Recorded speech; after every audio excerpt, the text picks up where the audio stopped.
안녕하세요. 신문을 읽어주는 남자 지미진입니다.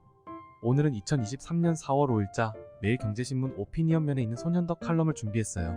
자, 그럼 바로 시작하겠습니다. 제목은 무형문화재 부산입니다. 이번 주 귀한 손님이 한국을 찾았다. 국제박람회기구 BI 실사단이다. 2030년 세계 엑스포 후보국의 유치 역량을 평가하고 이에 대한 보고서를 작성하는 임무를 수행한다. 그들이 오는 6월경 제출할 실사보고서는 후보지 선정을 위한 투표 자료로 활용된다. 3일 윤석열 대통령과 만찬을 함께한 후 부산에 내려간 실사단이 둘러보는 곳 중에 하나가 유엔기념공원이다. 내일이다. 이름은 공원이나 실체는 묘지다. 한국 전쟁에 참전한 유엔군 2320명의 유해가 안장된 곳. 전쟁에서 목숨을 잃은 4896명 전몰 장병의 이름을 모두 새겨놓은 곳. 1955년 11월 대한민국 국회는 유엔군의 희생에 보답하기 위해 부산시 남구 대연동 땅 44,000평을 유엔에 영구 기증했다. 그래서 부산에 있지만 우리 땅이 아닌 유일한 곳이며 유엔군 묘지를 해외에 둔 유일한 장소이기도 하다. 오늘의 대한민국은 한 줌 남은 땅 부산을 밟은 유엔군의 도움으로 끊어질 뻔한 생명줄을 붙잡았다. 전시관 현황판 숫자만 봐도 가슴이 먹먹하다.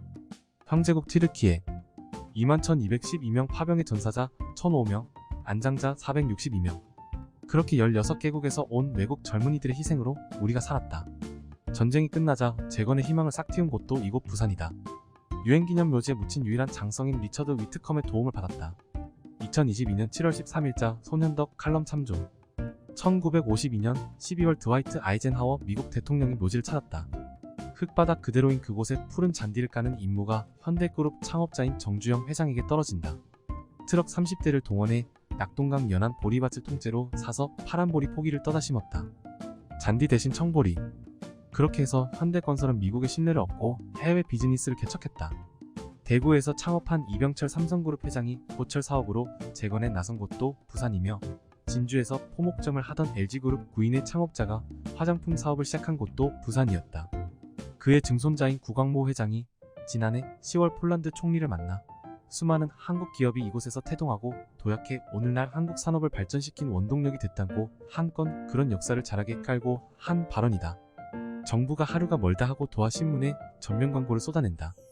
엑스포 준비되어 있소이다 라는 제목으로 부산 엑스포 유치를 홍보한다. 61조 원의 경제 효과, 50만 일자리 창출. 그러나 부산은 이런 숫자로 설명되는 것 이상의 가치를 지닌 곳이다. 전쟁의 상흔을 딛고 일어선 곳, 원조를 받다 원조를 하는 나라가 된 기적을 일군 곳, 그리고 경제부국의 주역들을 키워낸 곳. 부산은 한국의 진정한 무형문화재다. 아니, 한국을 넘어 독보적인 글로벌 문화유산이다. 사우디아라비아와의 경쟁에서 우리는 우위에 있지 않다. 최선을 다하지만 유치활동을 벌이는 사람들의 얘기를 들으면 답답하다. 사우디는 얼마를 지원하겠다고 하는데 한국은 얼마 내놓을 거냐는 솔직 토크에 말문이 막힌다고 한다. 그러나 돈은 못 줘도 우리는 줄 게 있다. 그게 기적의 경험이다. 다행히 그걸 알아보는 국가들이 하나둘 나타난다. 카자흐스탄 대통령은 범국가적 디지털 사업에 삼성전자의 도움을 구하고 슬로바키아 총리는 정의선 현대차 회장을 만나 자동차 부문의 협력을 요청했다.